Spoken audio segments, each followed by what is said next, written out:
Bonjour à tous et à toutes, on se retrouve aujourd'hui pour parler d'un sujet très intéressant et d'actualité, le jumeau numérique au service d'une agriculture durable. Alors pour ça, j'ai le plaisir de rencontrer donc, Florence Gondré qui travaille à l'INRAE. Bonjour. Et puis Nathalie Julien, UBS, alors c'est Université Bretagne Sud. Voilà. S'il en est deux expertes du jumeau numérique, on va essayer d'expliquer déjà en quoi ça consiste, ce que c'est. Quelle est l'application en agriculture et particulièrement en élevage, et donc quel intérêt ça peut avoir de pousser des études et les applications qu'on aura à l'avenir. Alors, on va commencer peut-être par une petite description de ce qu'est le jumeau numérique. On l'a vu apparaître en industrie déjà depuis à peu près le début du siècle, c'est ça? Oui, en fait, la notion est arrivée en 2003. D'accord. Mais ça a pris un petit peu de temps parce qu'il fallait que les technologies finalement évoluent suffisamment pour qu'on soit capable maintenant d'agréger à la fois toutes les données qu'on peut avoir avec les réseaux de capteurs et puis d'arriver de l'intelligence artificielle. Et donc c'est depuis 2014 qu'on voit vraiment le jumeau numérique se développer dans l'industrie, dans l'ensemble de toutes les industries. Et en fait, il n'y a pas de définition unique. Ah, j'allais dire, c'est quoi la définition? Ça ne simplifie pas les choses. Mais pour faire très simple, c'est une représentation virtuelle, dynamique d'un objet. Un objet, ça peut être un composant, ça peut être une personne, un animal, la Terre entière. Il y a des projets aussi là-dessus. Donc c'est là où il y a une grande diversité. Il faut garder en tête que c'est une représentation dynamique d'un objet qui va tenir compte finalement de tout son historique et de tout ce qui fait sa spécificité. Alors qu'avant, on était plutôt sur des modèles statiques et génériques.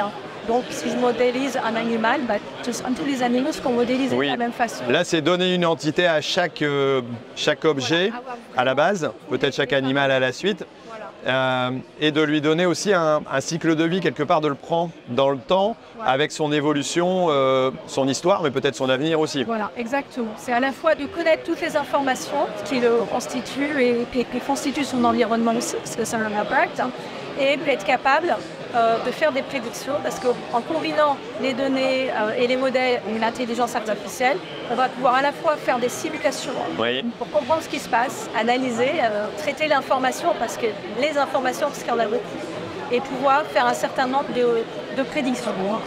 C'est arrivé aussi, alors on parle d'objets numériques, on parle de capteurs. C'est aussi grâce à cette évolution-là qu'on a fait avancer, alors en plus de l'intelligence artificielle quelque part, on a les données, on a la capacité de traitement, donc plus on va avancer, plus on va arriver à faire des jumeaux numériques qui sont fidèles à une réalité, j'allais dire, et puis pouvoir dire, la réaction et l'avenir de cet objet-là va être alors ça peut être pour l'utilisation, on en parlait en préparant, de l'usage d'un moteur, de son, j'allais dire par exemple de son usure, des choses comme ça, et donc de prévenir les problématiques qu'on pourra avoir, j'allais dire en fonction d'un environnement. Oui, et bien, sur un équipement, c'est assez simple. On va dire. Plus simple. Plus simple que sur un vivant.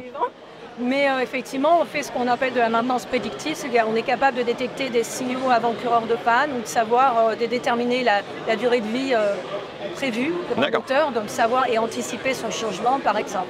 Mais effectivement, pour un animal, il y a des données beaucoup plus complexes. Alors c'est là où on va parler de l'animal. Comment on arrive à faire un jumeau numérique? Quel est l'intérêt aussi, j'allais dire, pour l'élevage en général, je pense que ça va être là. Voilà, comment on arrive à faire ça? Alors, déjà, en fait, un jumeau numérique, on peut l'appliquer finalement à tous les maillons de l'élevage. Donc, on va dire finalement de l'animal, au système de culture, au flux de matières au sein du territoire. Ça peut être un sol, ça peut être un animal. Ça peut être les transferts de produits entre l'élevage et l'unité de transformation. Ça peut être le cycle de l'eau au sein de l'exploitation.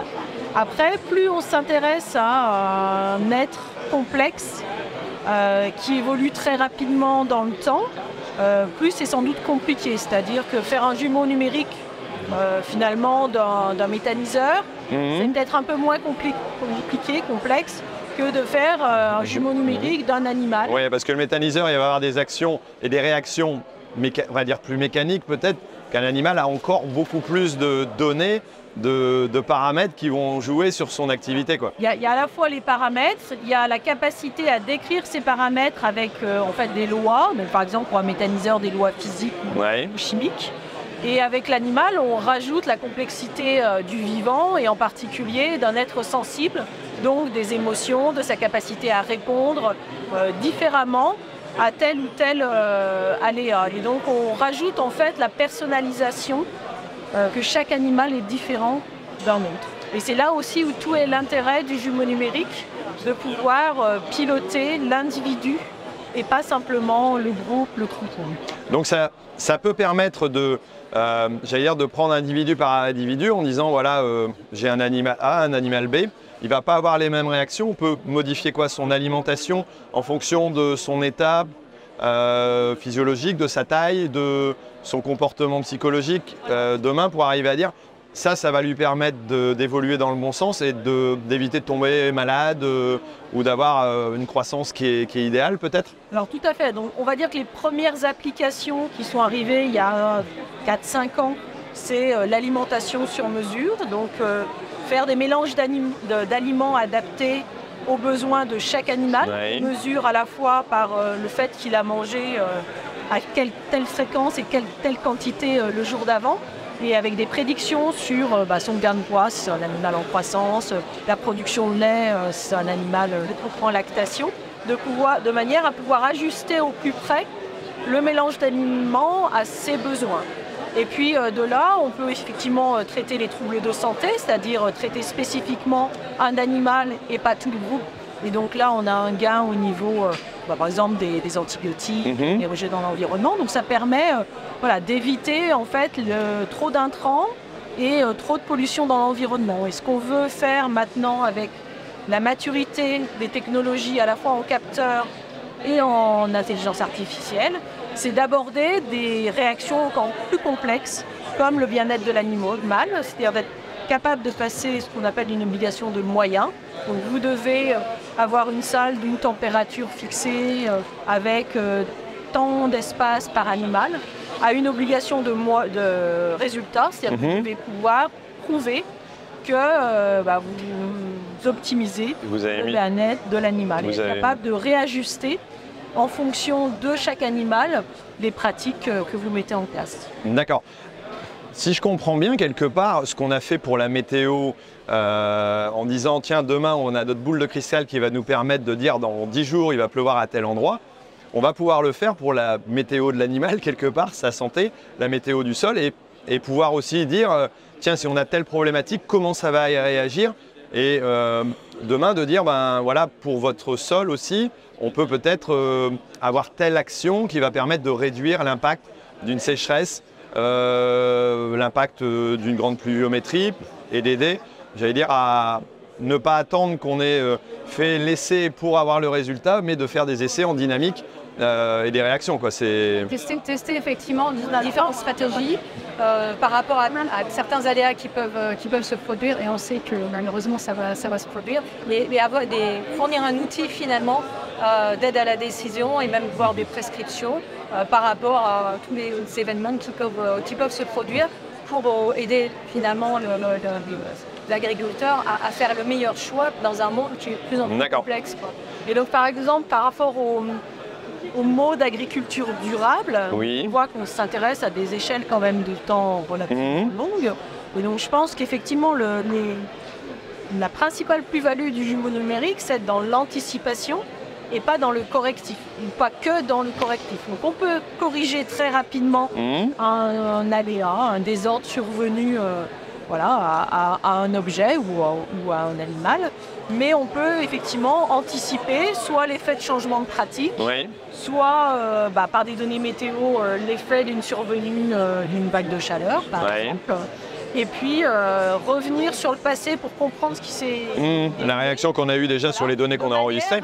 Et anticiper de nouvelles pratiques. Donc c'est vraiment là où on est dans l'agriculture durable et la façon dont INRAE, qui est un institut de recherche, l'appréhende, c'est-à-dire utiliser plus les ressources internes au système pour diminuer tout ce qui est apport extérieur, de mobiliser ces ressources-là et d'être vraiment dans l'anticipation, la maximisation de la flexibilité de l'animal, du système, pour ne pas être obligé de corriger trop tard. Alors, vous détectez aussi des signaux avant-coureurs fins qui peuvent ne pas être perçus aussi par l'éleveur plus tard. Finalement, là aussi, anticiper par rapport à ce qui se fait. C'est toujours un outil de décision pour l'éleveur. Il a sa finesse d'appréciation des animaux, il a son ressenti que certains outils ne permettent pas d'avoir. Par contre, c'est vrai qu'on le voit avec l'arrivée des capteurs, que ce soit au niveau des températures, au niveau de l'alimentation. Maintenant, des caméras à la limite qui peuvent peser un animal en 3D, de façon, j'ai vu ça tout à l'heure, c'est quand même assez extraordinaire. C'est-à-dire que demain, voilà, il aura un complément d'information sur son troupeau qui va lui permettre d'optimiser, ou alors demain, si c'est un producteur agricole, c'est-à-dire sur son sol, pour pouvoir dire aussi comment les réactions vont avoir. Et ce qui est très important, c'est justement que c'est une aide et pas un remplacement. Comme tout outil, quoi. D'abord, il faut qu'il y ait un bénéfice et donc c'est aussi à objectiver. Il ne s'agit pas de mettre des capteurs partout juste pour être dans l'air. Parce que ça a un coût. Ça a un coût économique et écologique. Et c'est vraiment un outil d'aide à la décision, mais le maître de la décision reste l'éleveur ou l'agriculteur. Et ce que je disais aussi, c'est derrière le terme jumeau numérique qui peut faire un peu peur quand on s'intéresse justement à un animal, qui est un être doué d'émotions, c'est un outil d'agentivité. C'est-à-dire qu'avec tous ces outils d'automate et numérique, l'animal lui-même, il est acteur de son propre environnement. Il peut choisir d'aller dans une partie de la salle qui est peut-être plus fraîche aujourd'hui que là où il se trouve d'habitude. Il peut choisir de manger plus souvent en ce moment parce que il détecte lui-même des pathologies. Et ça, à la fois, il est acteur et puis le système va l'enregistrer et donner des clés à l'éleveur pour comprendre ce qui se passe. Comprendre son fonctionnement, ses réactions et pouvoir anticiper les problèmes. Une expertise, elle est nécessaire de toute façon parce que c'est un modèle vivant qui apprend. Pour que ce modèle puisse apprendre, il faut aussi que ce soit alimenté par l'expert, bien évidemment, parce que sinon la machine... Il y a les données, il y a les capteurs, voilà, mais il y a aussi l'expert.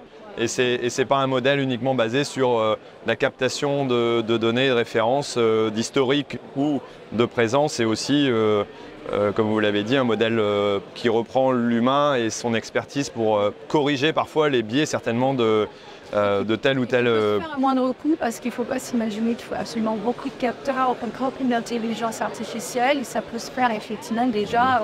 L'idée, c'est vraiment de savoir capter exactement la donnée la plus pertinente, la plus significative et l'organiser au mieux, avoir des données. Parce qu'en fait, l'erreur voudrait être de vouloir prendre beaucoup de capteurs et beaucoup de données. Mais après, comment on fait, comment on les traite et comment on la traite.